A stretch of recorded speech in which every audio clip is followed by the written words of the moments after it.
celebrating the connection with our pets. This is Animal Radio, featuring veterinarian Dr. Debbie White, groomer Joey Villani, news director Lori Brooks. And now, from the Red Barn Studios, here are your hosts, Hal Abrams and Judy Francis. Merry Christmas to you. Happy holidays. Also Hanukkah, too. I don't follow Hanukkah. I never know that. It's not the same day every year. No, it isn't. Really? It isn't. Not a lot of people know that. I didn't know that. But a lot of you will be opening presents, and your cats will be opening all kinds of good gifts. And your doggies. And your doggies and your ferrets and your flamingos, if you give your flamingos gifts. I, of course, will start my shopping tonight, is when I used to get the last-minute deals, and that's why I wait. Oh, that's too stressful. I don't know how you do that. I just want to sit down, kick my shoes off, and have a good drink. That's all at that point. You know what? Yeah. Judy brought in some eggnog this morning, so if you'd like some of that before we kick off. I could use some today. Yeah. Today, Jo Anne Worley will be joining us. That's very exciting. What is she doing? She's just calling to say hello, huh? Just kind of updating on what they're doing at Actors and Others for Animals. Yeah, she is the president of Actors and Others for Animals, a Los Angeles organization. A bunch of celebrities would we like together. to check in with them just to see what they're doing, what they got planned for next year, what they did this year. And we'd love to know what you're doing. So if you want to give us a holler, Dr. Debbie is here to answer your questions. We have sort of different than we usually do. We're going to have some Christmas stories today. Christmas I love stories. Christmas stories. I spent actually probably an hour yesterday at the toy store, the cat toy store, looking for the perfect the stocking perfect gift. stuffers. Lori, what are you working on for this hour in the newsroom? Well, speaking of cats, maybe your cats would like some meow-ajuana. Yep, I'm sure they would. It's a new line, a new product that's coming out on the market, and we'll tell you all about it. It's got a really funny twist to it, if you haven't guessed already. Okay, that's on the way in just a couple of minutes. Hey, Dave. How are you doing, Dave? Okay, there. Pretty good. Where are you calling in from today? Well, we're over here on 15 in California right at the moment. Oh, you're a driver, OTR? Or 40. Well, she is there. I was back here in the back here, but I'm with you now. Okay. I got Dr. Debbie here. Okay. Well, hi, this is Dr. Debbie. What can I do for you?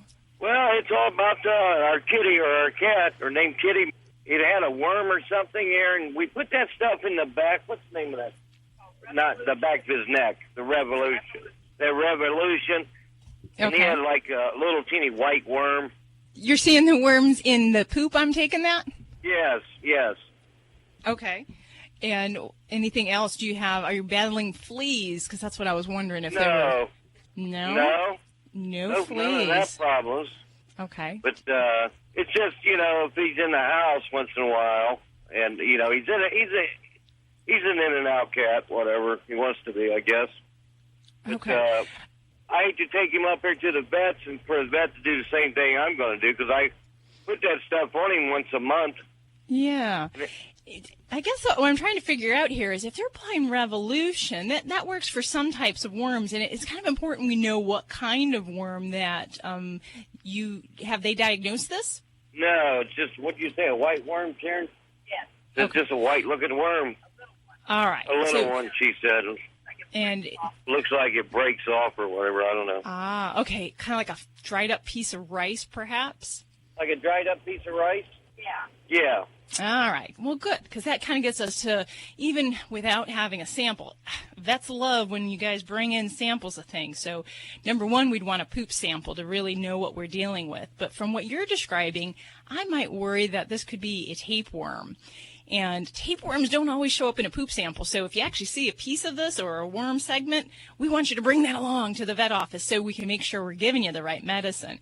Because if we're dealing with tapeworms, there's two big things we have to look at. One is how tapeworms are acquired from an animal eating fleas. That's how they get them. So that's where the Revolution is probably playing a role in why they went that road, because that helps to treat with fleas.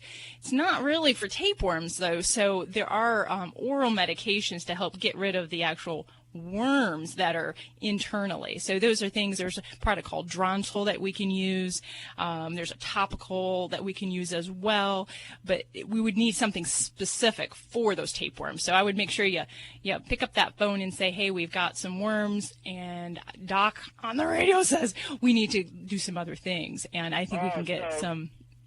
once he did have a worm or something, that stuff's no good for whatever. You know what I'm saying? Is it? Well, it is good for some types of worms. So, yes, we do use the Revolution for some types of internal worms, but it doesn't do a good job with the tapeworms.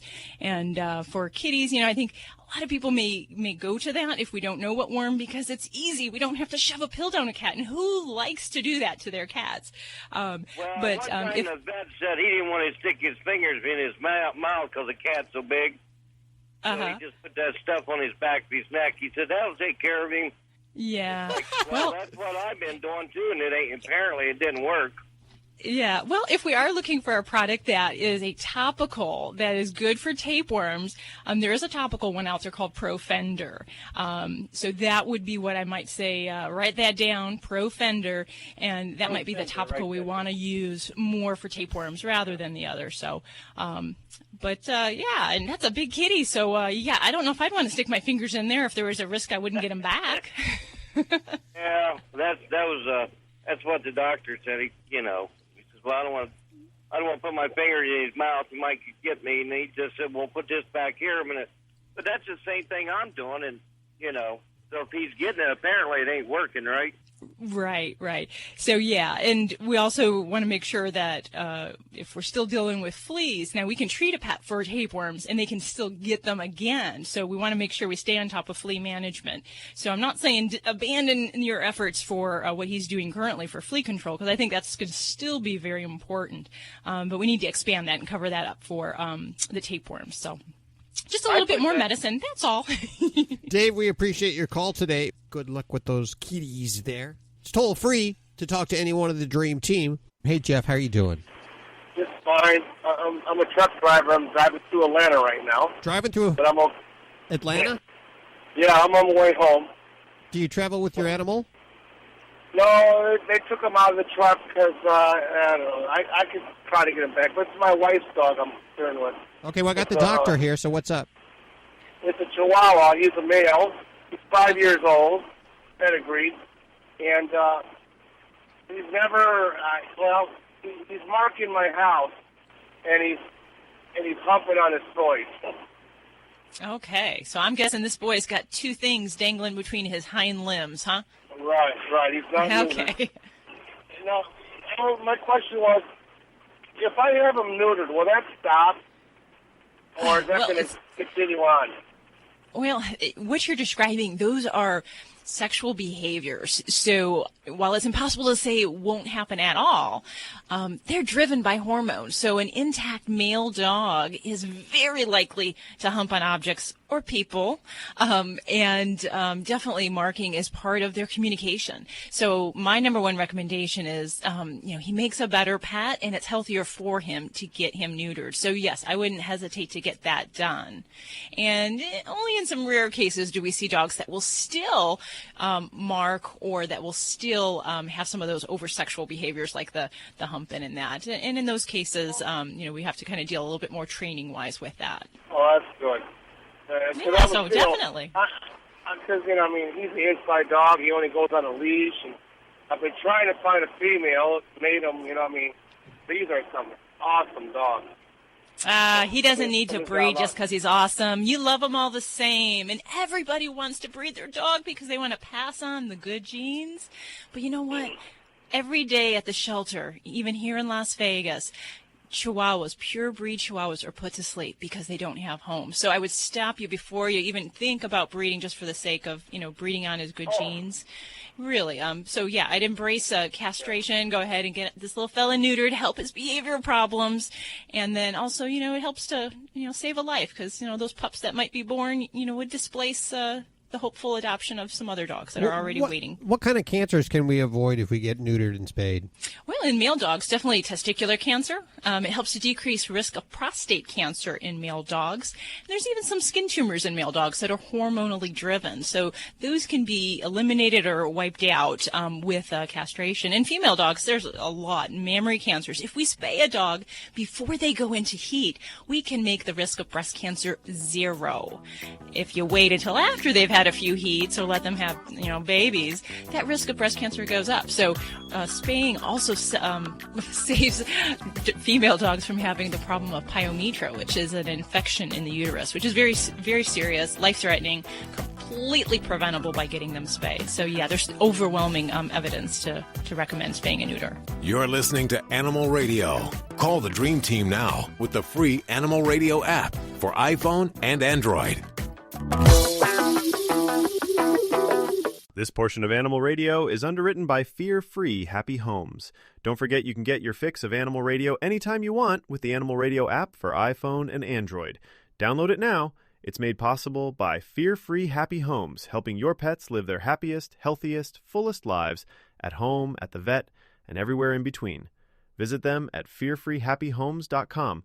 And thanks, Fear-Free, for underwriting Animal Radio. Dogs or cats, horse or emu, animals are people too. Children at a Swedish school were recently terrorized by a drunken elk. Yes, I said drunk. Officials said the elk might have gotten a little tipsy from eating fermented apples. The elk was thought to have been attracted to the apple trees near the school, and after sampling some, he started acting irrationally. Not driving or anything, just wacky enough to scare the children. In other deer-related news, a Wisconsin woman's decorative ceramic lawn deer was attacked by the real thing, leaving it headless. Police reporting to the scene were able to identify the track marks from a real deer who obviously won the fight. I'm Britt Savage for Animal Radio. Animals are people too. Animal Radio. Hi, this is Paul Reiser, and you're listening to Animal Radio. And every minute you're here, you're not harming someone else. I don't know what that means. With MedGuard Alert, you're never alone. You can connect with medical professionals anywhere, anytime. And now MedGuard is introducing our exclusive new Care Watch. If you need help quickly, use it from anywhere to contact medical professionals. No cell phone required. The Care Watch is not only a life-saving medical alert device, it's a revolutionary health monitoring system that checks your blood pressure, heart rate, oxygen saturation, and much more. And here's the best part. If you have Medicaid, you may qualify to get your Care Watch for free. The Care Watch is only available through MedGuard Alert. Call us right now. We have monitoring programs starting as low as $1 a day. The call is free, activation is free, shipping is free, and no contract is required. Remember, with Medicaid, you may qualify to get your Care Watch for free. Call us to get your Care Watch right now. 800-451-4807. 800-451-4807. 800-451-4807. That's 800-451-4807. Hello, Animal Radians. It's Robert Semro, your Pet World Insider, here with this week's Animal Radio list. 5 great no-cost gifts for your pet. The holidays are here and you're scrambling to find the perfect gift for everyone on your list. Even Santa feels the pressure to deliver. Since you don't have the luxury of elves, I thought I would help my Animal Radio friends out with some advice that I learned over the years from my friends at the North Pole. Here are 5 great no-cost gift ideas for your pets this year. Now, I understand that everything has a cost, even time.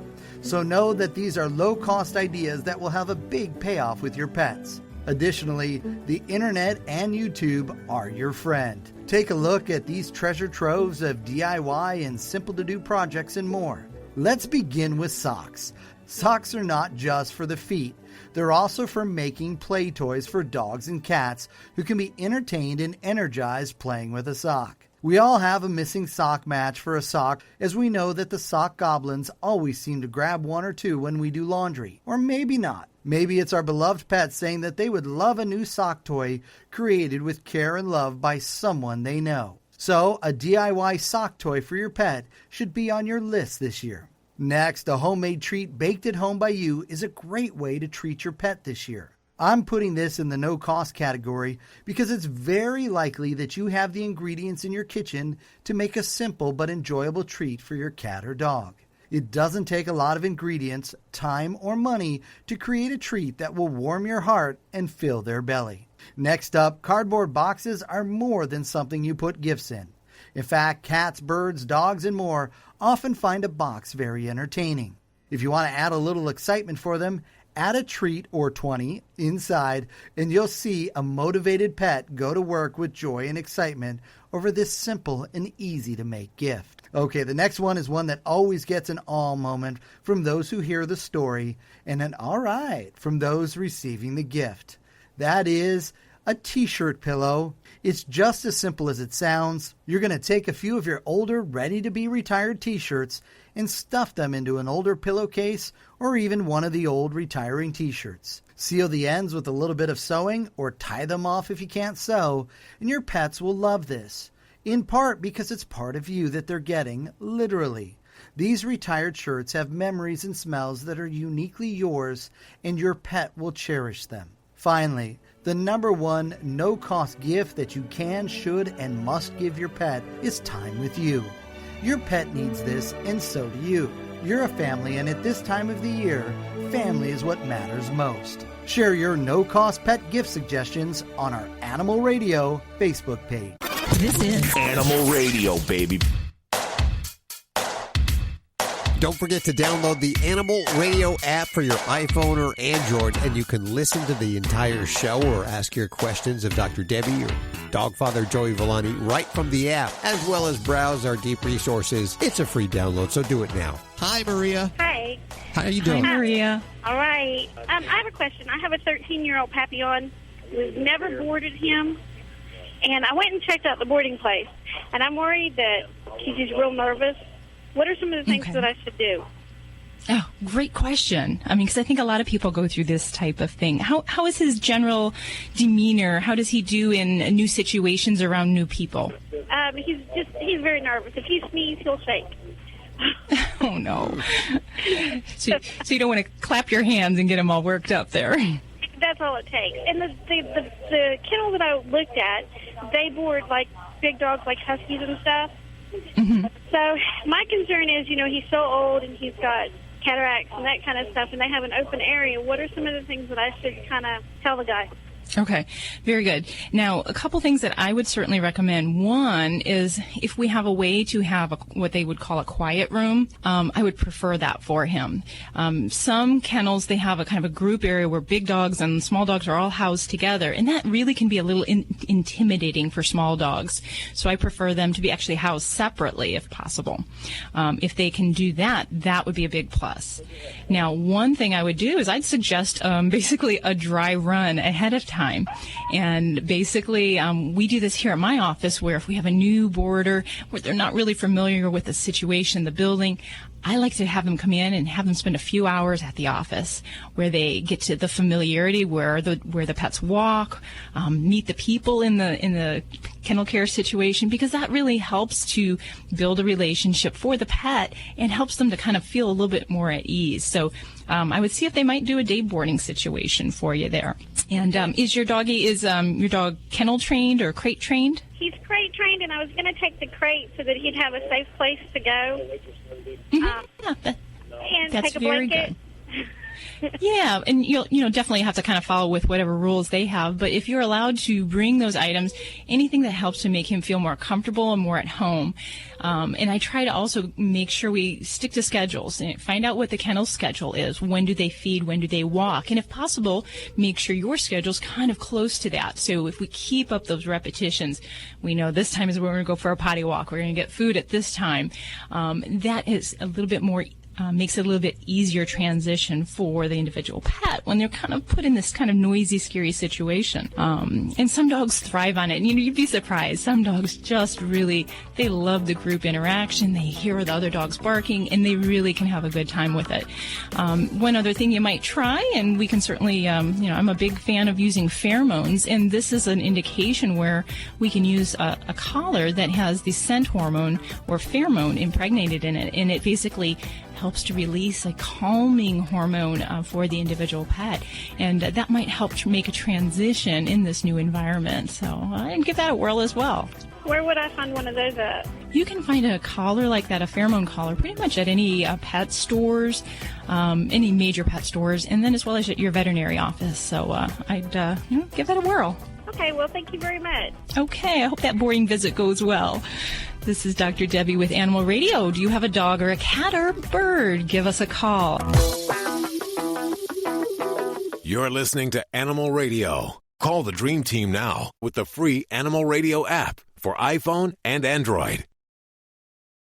Is diabetes keeping you from enjoying life's special moments? At US Med, we understand the challenges you face, and we're here to help. With US Med, I can finally manage my diabetes without it managing me. US Med offers a wide range of services to simplify your diabetes care. Personalized care plans, convenient access to cutting-edge diabetes tech, and knowledgeable support. Plus, we'll check your insurance so your diabetes care may be covered at little or no cost to you. With US Med, I feel confident and control of my diabetes. I can finally live my life to the fullest. Don't let diabetes hold you back. Choose US Med and experience better birthdays, better adventures, better anniversaries, and better everything. Call now. US Med. Better service, better care. 800-434-5019. 800-434-5019. 800-434-5019. That's 800-434-5019.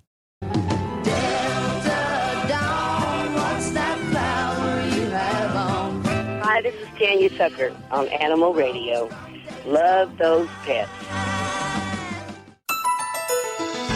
This is an Animal Radio News Update brought to you by Fear Free. Fear Free takes the pet out of petrified and puts the treat into treatment. To learn more and find a certified Fear Free veterinary professional near you, visit fearfreepets.com.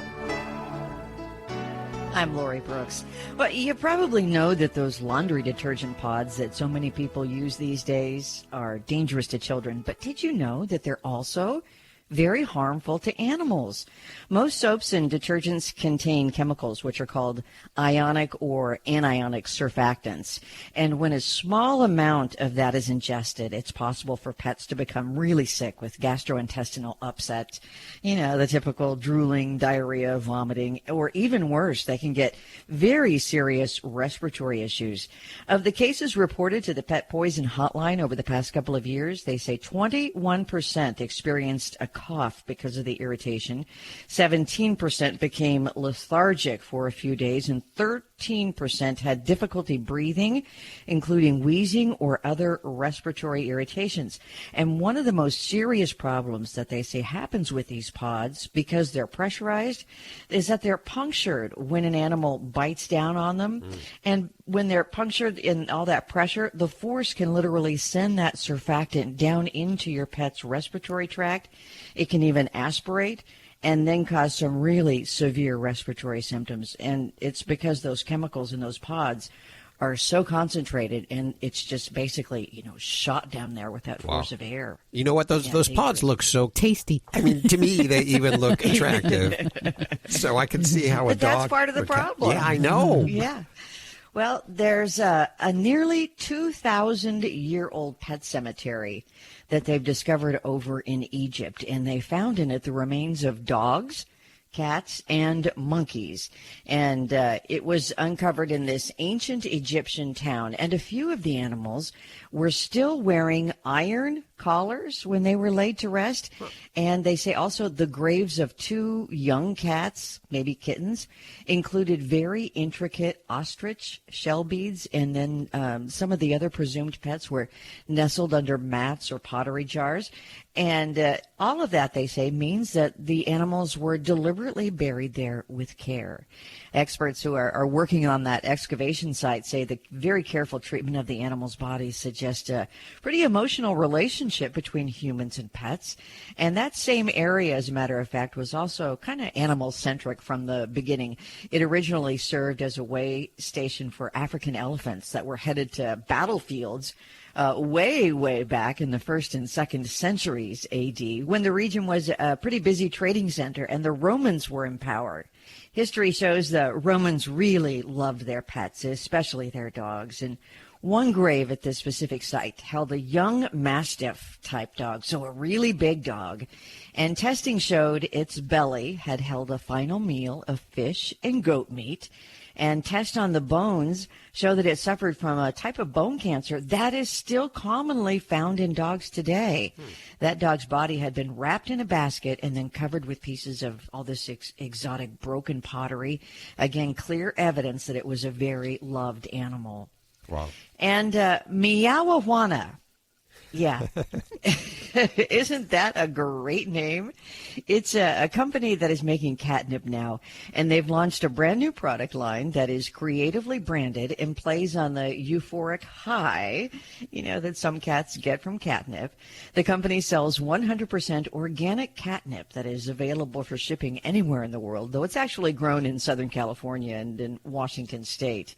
Now, although Meowawana uses the trademarked tagline, "For cats who need the weed," there is no marijuana in it. It's really perfectly safe and legal for both cats and people. Now, catnip, which is from the mint family, if you're a gardener, contains the chemical nepeta-lactone, and that is what triggers the sense of euphoria in some cats. Not all cats, though, react to catnip. Sensitivity, they say, is an inherited trait that affects maybe 50 to as much as 75% of cats. Wow. But catnip produces a different response depending on how it's used or consumed. For example, sniffing catnip produces a stimulant effect, while eating it for cats can cause sedation. So the catnip buds, they say, these of the Meowawana brand are harvested during peak oil production, and that gives the cats the next level in the catnip experience. So for the most dedicated catnip connoisseurs, Meowawana offers this kind of a gimmick thing. It's a play on words again, the Granddaddy Humidity Regulated Per Cigar Box, which is filled with 100% organic Granddaddy Per catnip buds. I guess the buds is kind of a marijuana thing, too. I'm not really sure, but they've said that a couple of times. And the company even offers their customers a medical Meowawana ID card, just in case. And the ID card includes the cat's picture, its name, and sex, and date of birth. I love it. I do, too. I love the card. A lot of people are going to be a lot of cats are going to be opening their gifts, and it's going to have a lot of that in it. So I just thought it was a funny twist on this season. Absolutely. I'm Lori Brooks. Get more breaking animal news anytime at animalradio.com. This has been an Animal Radio News Update brought to you by Fear Free. The veterinarian isn't typically thought of as your pet's favorite place to go. With Fear Free, that all changes. To learn more and find a certified Fear Free veterinary professional near you, visit fearfreepets.com. This is Jerry Seinfeld saying happy holiday, happy new year, happy you, and see you next year. When my daughter Rachel was 6 years old, we went to the local shelter looking for the perfect cat. We liked a lot of the cats we saw there, but we were especially taken with a mother and her kittens. All the kittens were entirely jet black, except for one. She had a small white tip to her tail, like one bright light in the night sky. We brought her home and called her Star. Starry was a charmer. Rachel admired her proud manner and enjoyed even more the secret knowledge that it was all an act. Starry could only appear aloof for so long before leaping up into Rachel's arms to be cuddled and stroked. As time went by, Rachel and Starry adopted certain routines. At night when we watched TV, Starry crawled into Rachel's lap and stayed there, purring contentedly. Starry always rubbed her face along Rachel's chin, ending the love test with a gentle nip on Rachel's nose. Sometimes I couldn't help but feel the injustice of this. I was the one who took care of the cat, feeding, cleaning, grooming, yet Starry was clearly Rachel's cat. Eventually, I came to love watching their cozy bond. My little girl grew up, went to junior high, and finally high school. Starry was 10 and Rachel was 16. Starry and Rachel were still close, though Rachel spent less and less time at home. Starry spent most of her day sitting on the sideboard in the dining room, looking out of the window into the backyard. One Sunday morning, early in November, Starry got out the door before we could stop her. When Rachel's friend came over to study that evening, she came in the door with a worried expression. "Where's Starry?" she asked. When we told her we didn't know, she had us come outside with her. There was a black cat lying in the street. It was Star. The cat's body was warm and she didn't appear to be injured. There was no blood or wounds that we could see. It was after hours, but our vet agreed to meet us after our distraught phone call. Rachel was upset, but holding it together, my husband Bert and I told her to stay at home while we took Star to the vet. Bert and I picked Starry up carefully and rushed her to the vet's office. The vet examined her briefly before looking up and saying, "I'm sorry, but she's gone." When we got home, Rachel could tell by our faces that Starry was dead. She turned without speaking and went up to her room. It had been a hard year for me. My father had died not long before, and I hadn't totally come to grips with the loss. Rachel and I were in the midst of the delicate dance mothers and teenage daughters everywhere find themselves performing, circling, pulling away, and coming together in odd fits and spurts. I took a chance and knocked on her door. When she said come in, I sat with her on the bed and we cried together. It was a good cry, clearing out some more of the grief I couldn't face about Father and bringing Rachel and I closer as we shared our sadness about Starry.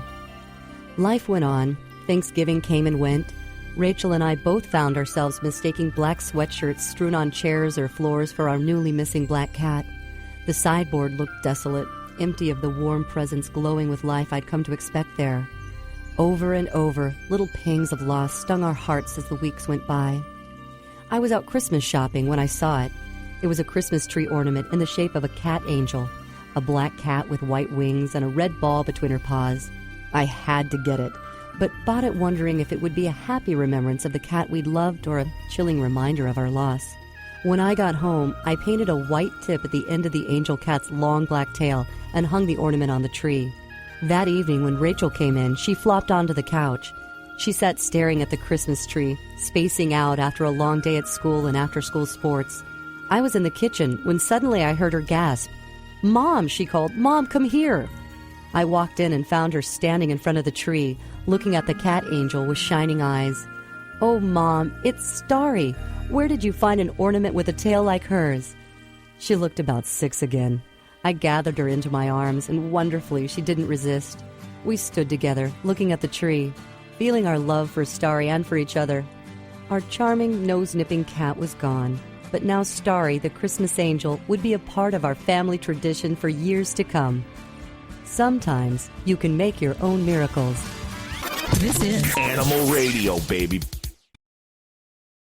Streaming TV is where it's at. It's not about cutting the cord anymore. That's old news. It's all about your customized TV options. With the best and cheapest high-speed internet and your own TV subscriptions, we've got your dream TV lineup. Between wired and satellite internet and TV, you now have tons of options. Save money and get more internet speed and better TV today by calling the Whole Home Connect. We scan your location and offer you the best TV and internet options. And we always have specials and promotions. So when you call, ask about that. Take 5 minutes of your time. Make this free call now and learn how to save money and get better internet and TV for your home anywhere in the U.S. Make this simple and free call now. 800-617-5145. 800-617-5145. 800-617-5145. That's 800-617-5145.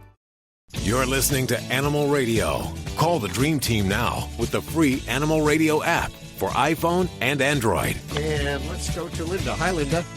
Hi. How are you? Where are you calling from today? I'm calling from work, so I'm in Anaheim, but I live in Huntington Beach. Oh, okay. Well, I got the whole Dream Team here. What's going on, and how can we help you? Well, I have a cat that I've had since August, but I had her fixed 2 weeks ago, and now she's got this new thing where she's dumping her water bowl over. Tipping her water bottle? Her water bowl. Okay.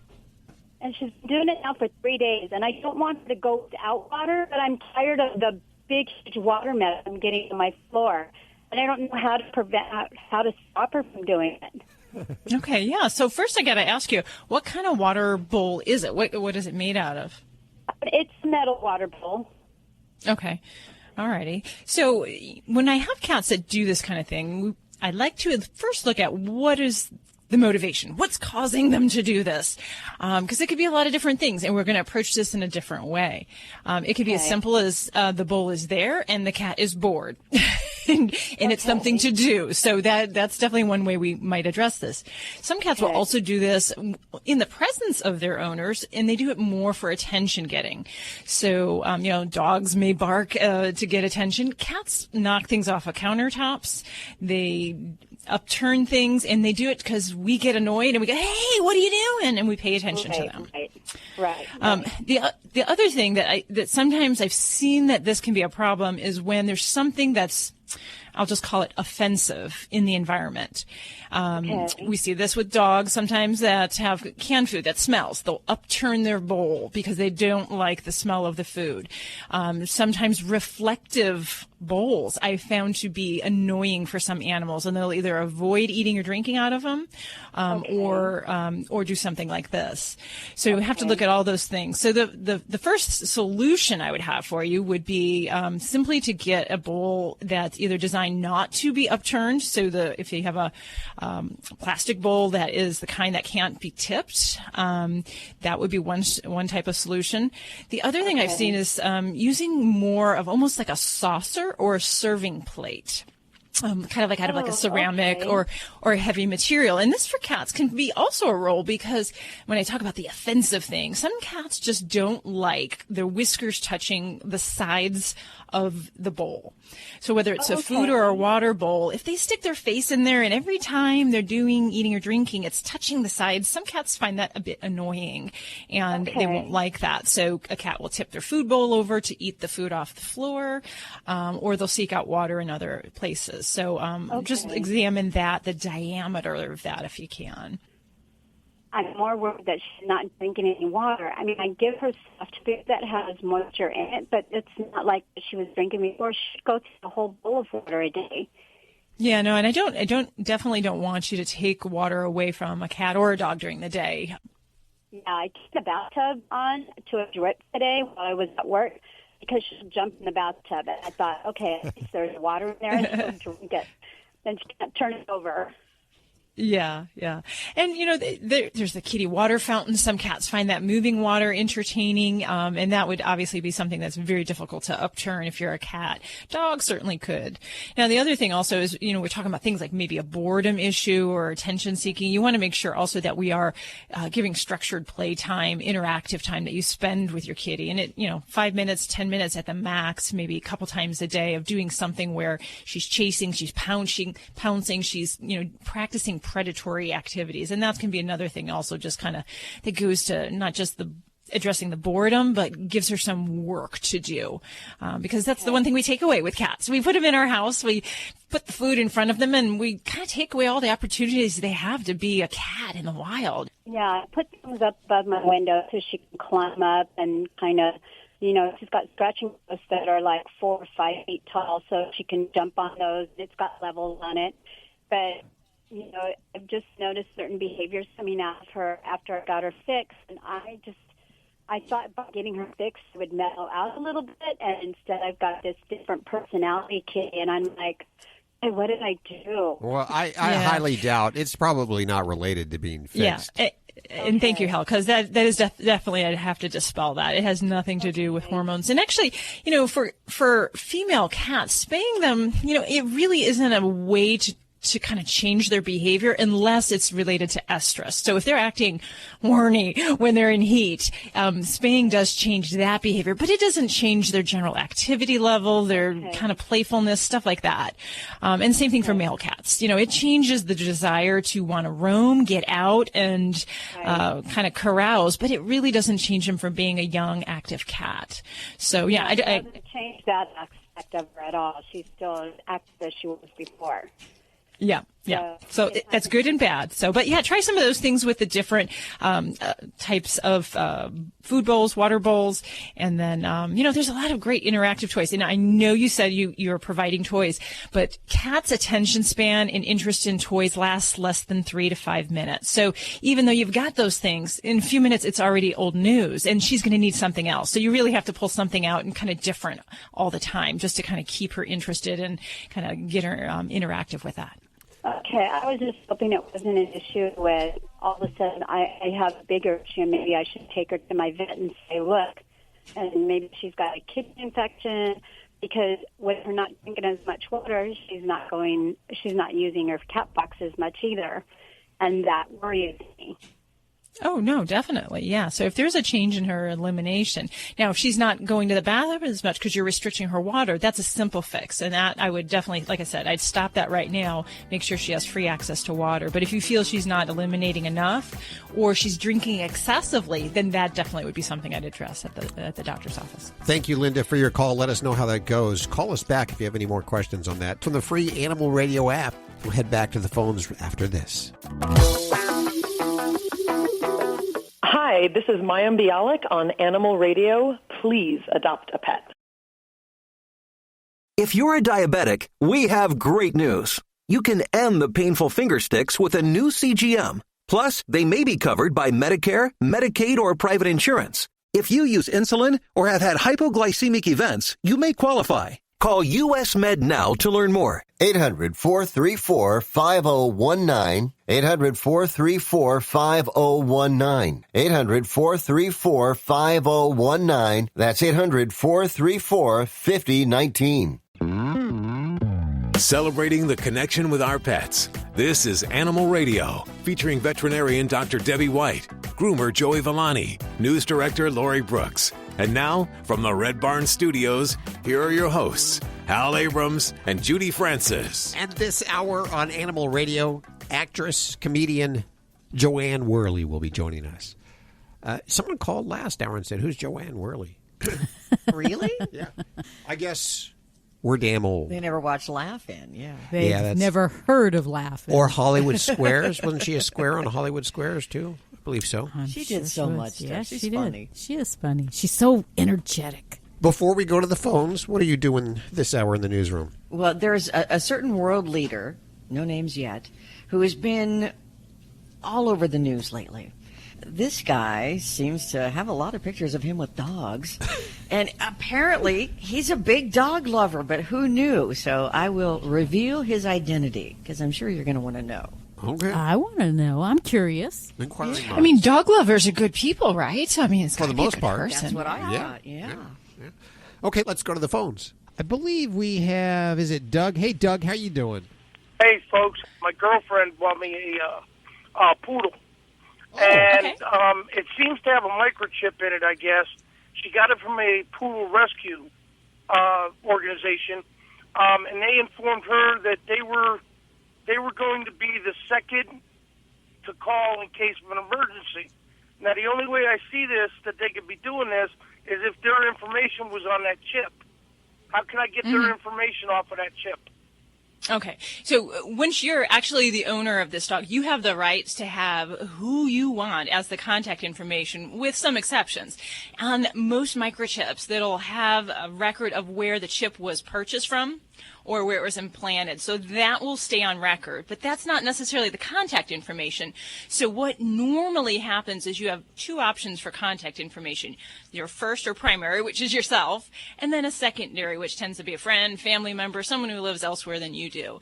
And you have the right to choose those and update that information as you see fit. The companies will charge you for it, but yeah, you have control of that information. But you're probably not going to ever take them off of the history if they were the ones that put that chip in. Why is it you want to change, just for curiosity?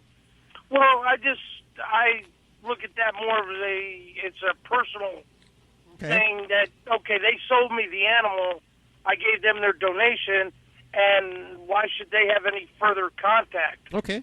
That seems regarding fair. that animal? That seems fair. So basically, Doctor, he would get in touch with, let's say, if it was an Avid chip. How do you know what kind of chip it is? How would they figure out what kind of chip it is, Doc? Well, it's very easy. If you don't know, you don't have paperwork, take your dog to the closest veterinary office. They can scan for it, see what the chip identity is, and that'll kind of help direct you. But if you have paperwork and you know what company it's with, you just give them a call or go online, and you can take those steps and get the pet registered appropriately how you want it. Okay, and I can get them taken off of there as the second to contact then, right? Yeah, because really, the second contact is legally would be a second party that they would, whoever found the dog would be able to release the pet to. So, yeah, if you don't want them to be that person, you have that right to change that. So now they might charge you to change it. They might say, okay, it's going to cost you $30 to change it, but that's that's fine. Okay. You know, I don't care. I just, like I said, I don't feel that they have a right that, you know, that they should have to be the second contact for that dog. Now, I'll tell you why these agencies do that, and I see it all around. In fact, some of our animals have that too, and that's because if for some reason they abandon the animal, they want the animal to return back to the agency where you got it. So that's why they do it, but you can change it. A great question, Doug. I think that's the first time I've ever heard that question. Hi, Debbie. How are you? Oh, I'm doing great. Where are you today? Right now I'm in Wyoming. You travel with your animal? Are you a trucker? I'm a trucker, but my animal stays at home with his dad. Oh, well, there you go. It gets a little rest there. Well, Dr. Debbie's here to help you with your dog. Well, I have a 6-year-old Shih Tzu, and he picks up a toy and he runs circles around the dinner table. Now, he'll do that for about an hour. He'll stop, he'll piddle, and he'll keep right on running. If I run in, I'll chase him out the door because he has a doggy door. I'll chase him out the door. He'll turn right around, come back in, and circle around the table again. Okay. Now, is this happening while you're eating then? No. It happens all day long. After he's fed, he lays down and he doesn't do it anymore. Huh. So if he does this, then you take him out. Do you feed him? No, not always. I only feed him once a day. I'm just trying to figure out what's happening at the time when he's doing this. If he's just kind of hanging out and he sees his toy and he says, "Ooh, I'm going to pick up this toy," or if he's presented that toy for some special purpose. No, he just runs and finds it and starts running around the table. It's the strangest thing. And how do you respond, or what are you doing when you notice him doing this? I could be sitting there watching TV, and he'll just start doing it. But what do you do after he starts doing that? I usually just let him do it. My husband knows what's going to happen, and he tries to chase him outside. I want to clarify this. He picks up his toy, he runs around, and then he piddles? He's peeing after he does this? Yep. He'll run around the table for maybe a half hour. He'll stop, he'll piddle, and he'll just keep right on running. I did not hear the piddle part. I didn't hear it either, and that's why I wanted to clarify it. Okay, all right. Well, that's definitely a little bit more concerning, because at first I was thinking this was an attention-seeking behavior where he was doing this behavior in the hopes of getting you guys off the couch or away from the TV and chasing him, because that's certainly one possible motivation for that kind of peculiar behavior. But when we throw urination in there, I guess my veterinary head comes up, ding, and I would definitely want to check out this young man's urinary tract and see if there's any issues that might be going on. And I have seen some dogs that can have problems with either infections or even possibly stones where they try to verbalize this issue in some way, and it's hard for them. They're not used to talking to us. So in some ways they can find something that is a soothing or comforting item, and that might be his toy. It might be you. Some people, the dog will seek out them. But I would say that this behavior might get me first alerted to checking out for any kind of urinary problem, and then work from there. If we can clear out that there's no health problem medically, then I might talk about, there's different ways to work on calm behavior rewards, maybe avoiding this toy or giving a substitute toy that maybe won't elicit that same behavior. But I'm going to say here that I really think we need to go check out the pee, if you will. Oh, okay. So you got to go to the vet, figure out what's wrong there next. I know that Ladybug will run. If she gets hurt, she'll run thinking that she's going to escape. And she'll do the zooms, too. She'll run around if something happens. Yeah. So it could be something that the veterinarian will identify immediately. Shih Tzus definitely can have some problems with types of bladder stones in particular. So that's just kind of one of the big reasons why that just comes to my mind there. Thank you. Joey's dressed as Santa today, and there's a little bit of eggnog going around the studio. I got my hat on, too. Yes, you do. And guess what? Our next caller, her name is Glee. Hey, Glee. Hey, Hal. How are you? Doing very well. So what's going on? Well, I have two parakeets. Their names are Spinelli and Maxie. Spinelli is almost 3 years old. Maxie is a year old. They're doing their little dance and the preening. What's going on that they're not wanting to breed, or what can I do that maybe can help them with getting them to breed? How long have they been together? They've been together almost a year. Because the most important thing is that we talk about pair bonding, and it's kind of like throwing two strangers together and asking them to be a permanent family unit. So it can happen, but it helps if they have kind of that connection. So that's very important in the birds for breeding right as well. Off the bat. They have that connection. Good. And we're certain we're dealing with a boy and a girl. That's always important as well. Yeah, dealing with a boy and a girl. Okay, and we know that because of the color of the cere. So you got your boy with the dark blue cere, right? And the girl's got the white or tan. Okay, perfect. You have the berry white and the lighting right? You have the berry white CD on in the background and the lighting kind of dim, right? You don't. There's no wine and. They love the TV. Oh, they love the TV. Oh, well. They love the TV. I actually named them after a couple people in General Hospital, and when that show comes on, they literally go berserk. Oh, how funny. It's their show.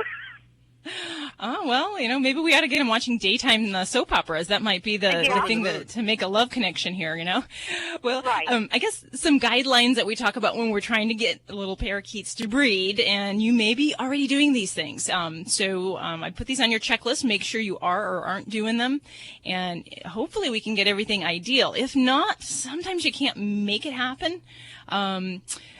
Sometimes I'll actually have other breeding pairs in the same room because that kind of gets the hormones flying and may mean that we have a better breeding situation if there's others in the same area, going on the nest and having babies there. So make sure your temperature in the area, we want to keep it around 65 to 75. We want to cover the babies at night, probably about 12 hours of darkness would be best. And then in their enclosure, because we're going to be asking the mom to be making eggs and we want good calcium and vitamin D, using a full spectrum light. So similar to that you will find in aquariums, so in pet stores where you have reptiles that need vitamin D. Oh, okay. I never thought of that. Yeah, so that can be helpful. Now, for birds that are housed outside, they're getting natural light. That's not a problem. But for indoor kept birds, this is something that we can help enhance and is very important for vitamin D. Right. So I would make sure we do that. And then you've got the nesting box. We try to not disturb them, give them their privacy, try to keep them on a schedule, clean their cage about the same time, take a good mix of different green vegetables, or even sometimes some of the frozen vegetables are fine, and just kind of make that a little treat for them. And hopefully we can kind of trick them into getting a little nutrients like that in there. So we wish you the best of luck with that, Glee. All of our romantic wishes are going your way. Check out Animal Radio highlights, all the good stuff without the blah, blah, blah. Browse on over to animalradio.pet.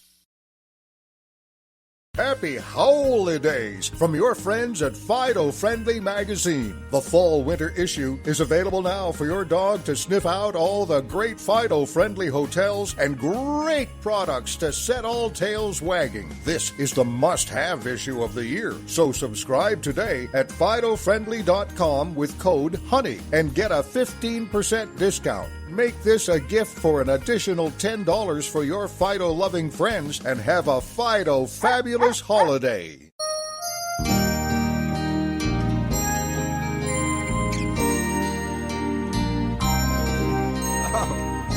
Keep her out of the eggnog. Dogs can't have eggnog. I bet you have that trouble all year. You hear about that kind of stuff where dogs get into milky stuff, milky, creamy substances like that, and eggnog. It's definitely around the holidays. We see a lot more of it. People drinking Kahlua and eggnog, and yeah. Not good for your animals. I had a friend who would share their beer with their dog. Oh. Just pour a little bit. And that's not good for them either. No. Well, it actually... I knew of a dog that was given beer and then started to associate every time she smelled or heard the sound of a and she started drooling, like obsessively, like Turner and Hooch drooling. And it got to be a real behavior problem that my husband had to stop. The individual had to stop it because it was just such a nuisance behavior by that point anytime a beer was opened. I had a dog that when the guys would hang out in the garage and they'd set their beers on the floor, she would go over and knock them over and drink them. So I had to go out there and tell them, you got to put it up on a shelf or something, because she would knock the can over just to get to the beer. Wow. And cats like beer, too. They like the taste of, I don't know if it's the brewer's yeast. But this is not just dogs we're talking about. Keep them away from the alcohol, as well as Uncle Louie this year. Remember what Uncle Louie did last year? You don't want him doing that again. Coming up in just a few minutes, we have the return of Jo Anne Worley. We're doing things just a little different today. I mean, we're still taking your calls and everything, but we're also giving you some stories, some Christmas inspirational stories for your holiday listening pleasure. And this next one comes from former ASPCA President Ed Sayers. I did receive a new supplement to the book of Genesis regarding the dog and the cat. Yes, a newly discovered chapter in the book of Genesis has provided the answer to the question, where do pets come from?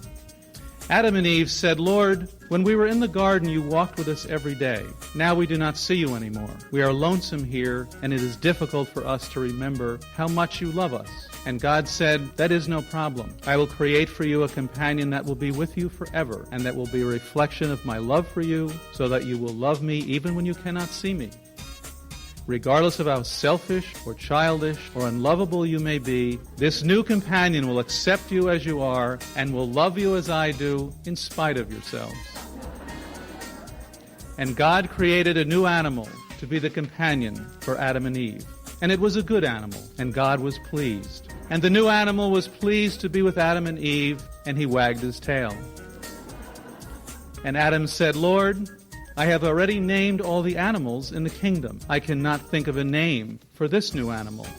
And God said, that is no problem, because I have created this new animal to be a reflection of my love for you. And his name will be a reflection of my own name. And you will call him Dog.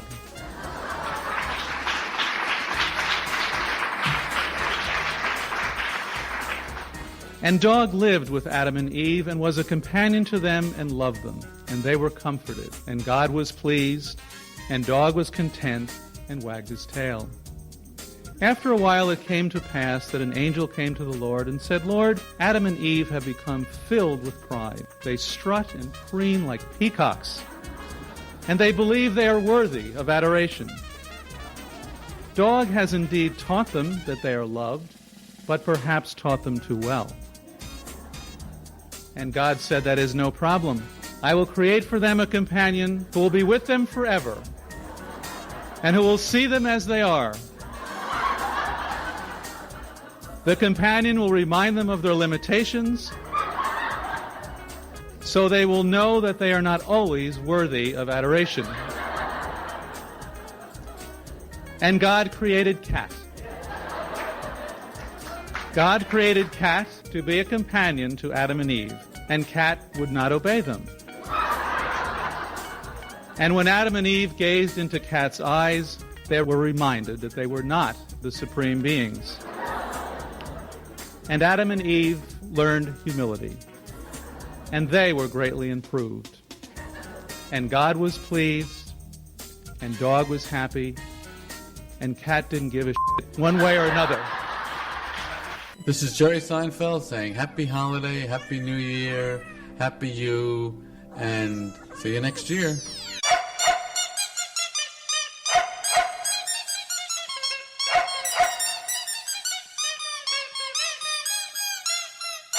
We wish you a squeaky Christmas. We wish you a squeaky Christmas. We wish you a squeaky Christmas with no fleas in your ears. We all love our dog toys. We all love our dog toys. We all love our dog toys. So bring one right here.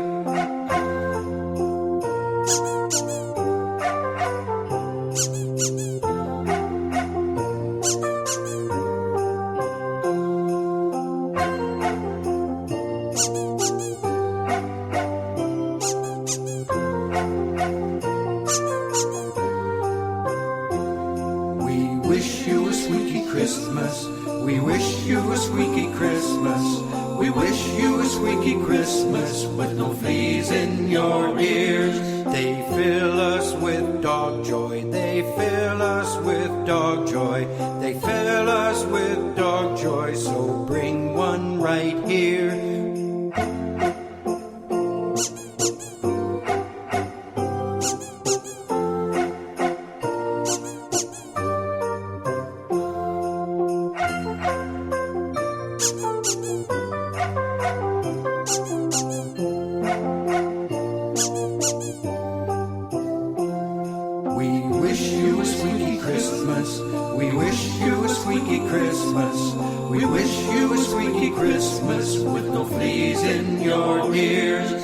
Tidings to all of our two-legged peers. We wish you a squeaky Christmas with no fleas in your ears.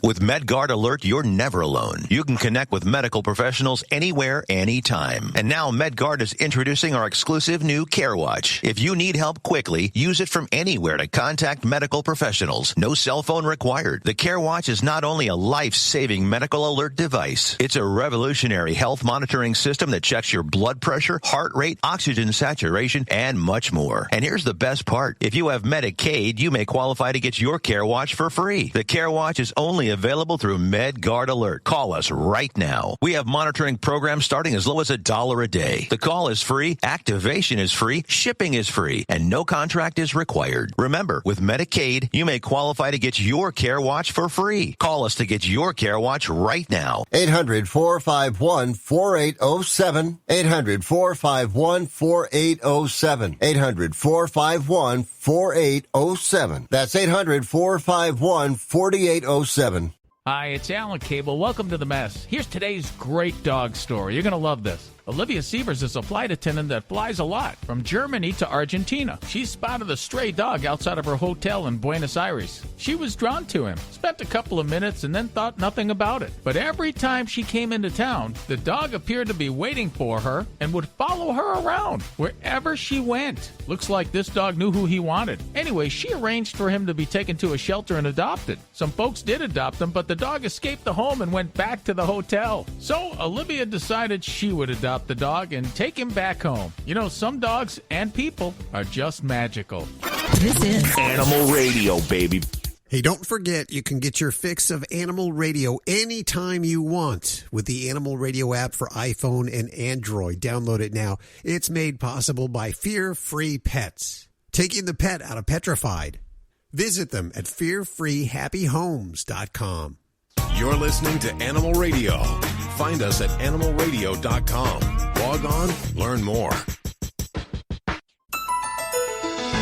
This is an Animal Radio News Update brought to you by Fear Free. Fear Free takes the pet out of petrified and puts the treat into treatment. To learn more and find a certified Fear Free veterinary professional near you, visit fearfreepets.com. I'm Lori Brooks. Okay, you know how this is not a partisan radio show in any way, but you know how Russia has been in the news so much lately, and its President Vladimir Putin. Now, I have a story that, depending on how you feel about him, might change your mind about him. Because did you know that Vladimir Putin is actually renowned for his love of dogs? I didn't know that. Yeah, world famous for it. He cuddles a Bulgarian Shepherd. I had never seen one, but I found a picture of one. And he's also got an Akita that was given to him by the Japanese a few years ago. And the Bulgarian Shepherd was given to him by Russia's prime minister. Now we hear that Vladimir Putin has sent the Japanese ambassador packing after they tried to give him another Akita. They meant this one to be a companion or mate to the one that they gave him a few years ago. They were all set to give him this beautiful puppy, only to see the move totally rebuffed by the Kremlin. They're like, no, not going to happen. They didn't want anything to do, but this man loves dogs, so it's kind of a strange thing. It was set to happen last week in Russia was when they were going to present him with the puppy, and now it's just all been washed off. Now, he didn't say why they did not want them to give him the puppy, or if there was a problem, whether it's political or personal or whatever, but who could turn down a puppy, and especially if you're a big dog lover? Kind of strange, isn't it? It is weird. Yeah, I wonder what happens to the puppy now. Well, I'm sure it'll find a good home in Japan. Well, it's too late for this now. Speaking, we always talk about pets here, but if you know someone who wanted a puppy for Christmas, but maybe you thought, a puppy would be good, but, this person is just not responsible enough. Well, Nordstrom had, but they have now sold out of their very unique pet rocks. Oh, I heard about this. Yes, it was a rather expensive pet for a rock anyway, an $85 leather-wrapped rock. And the moment they went online, it went viral all over social media and sold out, and including the smaller $65 version as well, though a spokesman for Nordstrom declines to say exactly how many were sold. Well, I had a pet rock as a pet when I was a kid. I did too. You know what? How long ago was that, the big pet rock phase? Because oh, golly, it had to have been... How old am I? 30-some years ago, at least, if not 40 years ago. And I spent a lot of time going outside and picking out the most perfect round stone. And then we painted it with paints, and we put like little appliques, little ears, and glued them on. And I didn't have pets when I was really young, so I was really desperate. And this was had to have been a pathetic attempt of, begging for a dog from my parents. Here's my little pet rock. Oh, I need a doggy. Yeah, so you actually made your own pet rock instead of going out and buying your own pet rock. Oh, gosh, no, I wouldn't have bought one. I mean, that was part of the fun, was kind of making it your own and, putting a name on it and decorating it. So, yeah.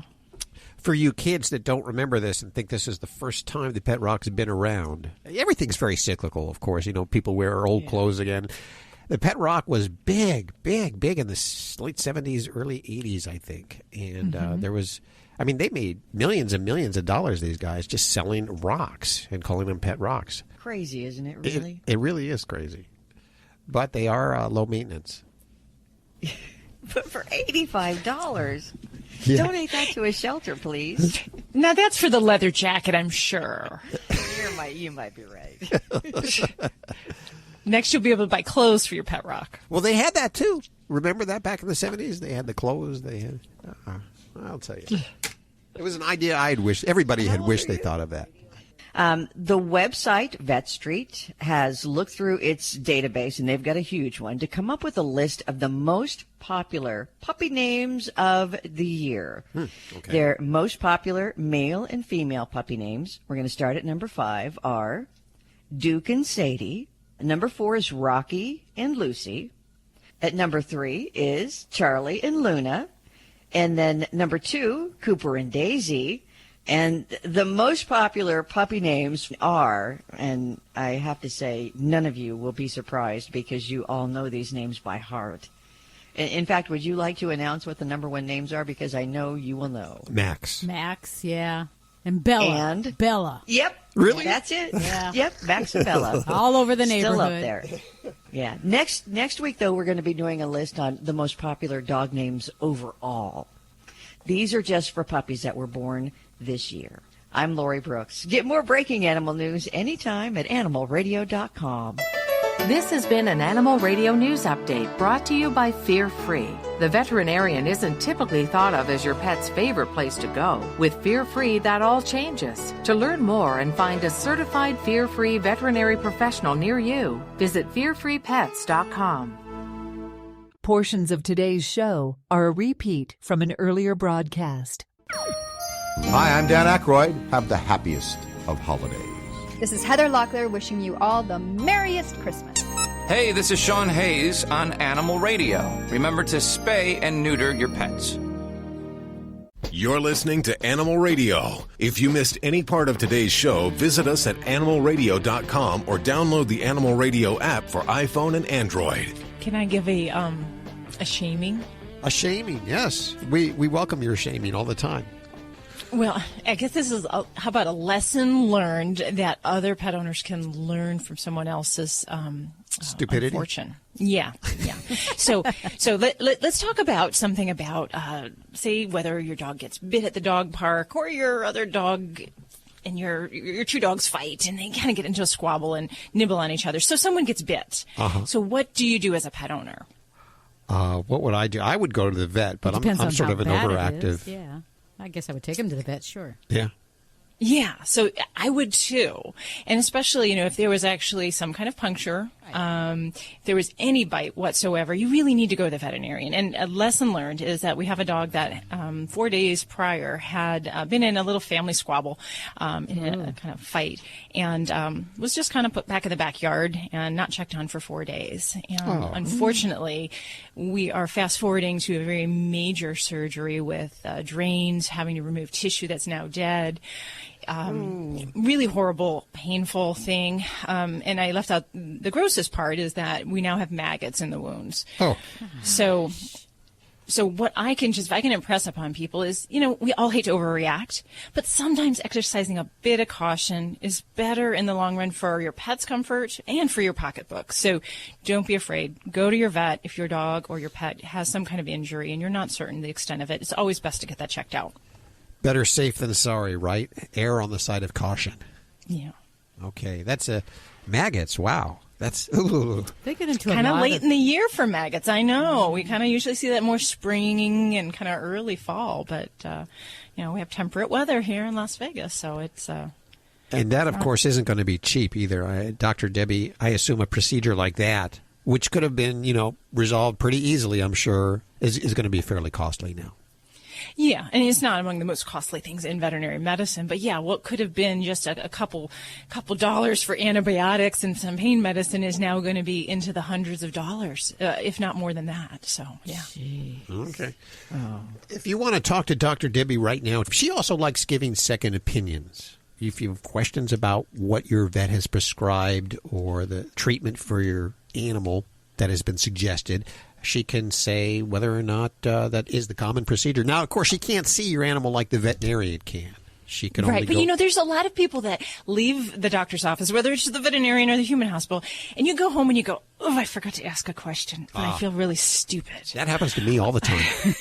There's no shame, but sometimes people feel more comfortable asking just a question related as a side question to what they already spoke to about their with their veterinarian, and that's cool. That's what we're here for. Yeah, it doesn't cost you a penny. Nothing, no skin off your nose. You can call it from the free Animal Radio app for iPhone, Android, and BlackBerry. You're listening to Animal Radio. Call the Dream Team now with the free Animal Radio app for iPhone and Android. Hi, everybody. This is Lori Morgan reminding you to please spay or neuter your pets. Streaming TV is where it's at. It's not about cutting the cord anymore. That's old news. It's all about your customized TV options. With the best and cheapest high-speed internet and your own TV subscriptions, we've got your dream TV lineup. Between wired and satellite internet and TV, you now have tons of options. Save money and get more internet speed and better TV today by calling the Whole Home Connect. We scan your location and offer you the best TV and internet options. And we always have specials and promotions. So when you call, ask about that. Take 5 minutes of your time. Make this free call now and learn how to save money and get better internet and TV for your home anywhere in the U.S. Make this simple and free call now. 800-617-5145. 800-617-5145. 800-617-5145. That's 800-617-5145. Portions of today's show are a repeat from an earlier broadcast. You're listening to Animal Radio. If you missed any part of today's show, visit us at animalradio.com or download the Animal Radio app for iPhone and Android.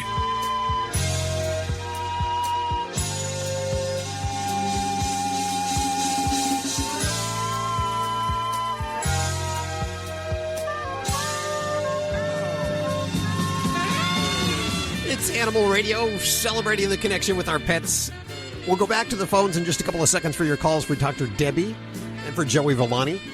But first, we welcome back to Animal Radio airwaves comedian and just all-around fun gal, Jo Anne Worley.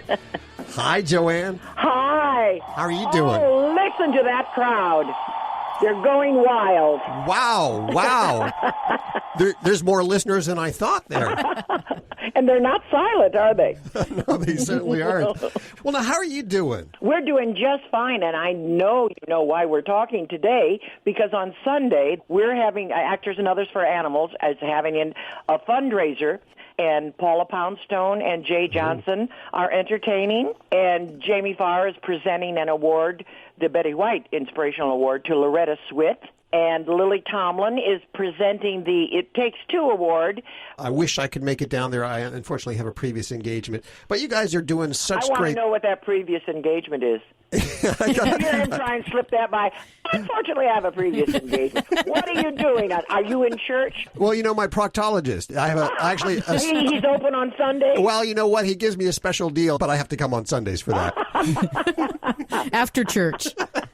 Okay. Tell listeners about Actors and Others and what you guys do. Okay, Hal. Our main thing is spay and neuter. We help with the cost of spay and neuter and connect people with low-cost vets who realize the importance of that and that people should be responsible pet owners and have their pets spayed and neutered. Well, isn't it the law in L.A. now that they have to be? It is the law, isn't it? And some people, too. It should be. My. Oh, the audience loved that. They loved it. Tell us a little bit about Harmony. Oh, my Harmony. Oh, she is so sweet, so dear. I used to have, bigger dogs, but I found it difficult to travel, and I was doing some work, raising money for a charity called Hearts for Hounds. In Long Beach, I believe they're located, and I called them and I said, and they rescue small dogs. And I said, I need a doggie I can get on an airplane easily with. And they said, we've got a wonderful one we've been saving, a very special, and she is, and they gave her the name Harmony, and she is, obviously she has rescued me. Yes. As you well know, that's what happens. Always works that way, yes. I know. So she's small. Yes, and she is, we have a Sherpa bag, and she's in cabin with me, and whenever I'm offered something someplace in the country, I first of all say, I have a little dog, and then we talk later on about the other particulars, because that is the most, I will not put her in a kennel, or I don't leave her with, a trusted friend or anything like that. I am, she has me totally under her little paw. Yeah, it sounds, so she goes everywhere with you, huh? Everywhere. I don't take her to people's homes when they have their pets there, because I think that's rude to invade, other people's territory. Sure. Your dogs or cats. But I take her, most every other place. How much does she weigh? Oh, 5. 5 pounds. 5 pounds. What kind of dog is she? She's a little Yorkie, a little miniature Yorkie. And she has a great array of cotton purses that are actually her carrying things on my shoulder. Yeah. The kind that are actually knitting bags, and they have lots of little pockets. Sure. You ladies, I'm sure, are familiar with those. Yes. Does she like to be carried in it? Loves it. She loves it, and she has little hand towels in the bottom for softness and just things. And somehow it's like being a little papoose. Swing, because it's the weight, her weight on the shoulder. It's like an embrace. Yeah. I have mine. She weighs 9 pounds, and I just put the carrier on the floor. She jumps in it, and I pick it up. Oh, yeah, they love it. They love it. I'm going with you. Yep. I'm going with you. That's all I know. Now, I have a backache this morning because I sleep in whatever position I need to sleep in to accommodate my animals in bed. You do the same thing? Oh, absolutely. What do you say is probably the most spoiled thing you do for her? Yeah, I had to think about that. I would have to. Yes, she... now, because I've had her many years, and I don't discuss my age or hers. Yeah. I've had her many years, and now to jump down off, there's an interim little footstool at the bottom of the bed that has another little bed for her, and when she doesn't want to sleep on my bed, then she has this other place. But it's still a little high, and if it's dark... she doesn't see that well. I do have a nightlight for her to just see, but she'll give me a high pitch, hey! That means I want down. No matter where I am in the house, if she's there, she goes, hey! And I run, and I know what that means. I bet. She's trained you Yeah, well. my job is to anticipate her needs, so she doesn't even have to ask. Yeah, she's got you wrapped around her paw there. Yep. Oh, yeah, and I don't mind it a bit. Jo Anne, it is always fun visiting with you. We'll have to do it more often. Jo Anne Worley joining us. Check out actorsandothers.com, and of course, we'll put links to everything you've heard on today's show over at animalradio.com. We'll talk soon. Thank you, Hal. Take care. Bye. Bye-bye. Guys. There you go. I got to get out of here. I got to go do my Christmas shopping. By the way, if you need your fix during the week of Animal Radio, head on over to animalradio.pet or download the Animal Radio app for iPhone and Android. Download it on your spouse's phone, too. On everybody's phone that you know. It makes a great gift. It's free. Just grab a stranger's phone if they have it out and just download it for them. You're doing them a favor. You really are.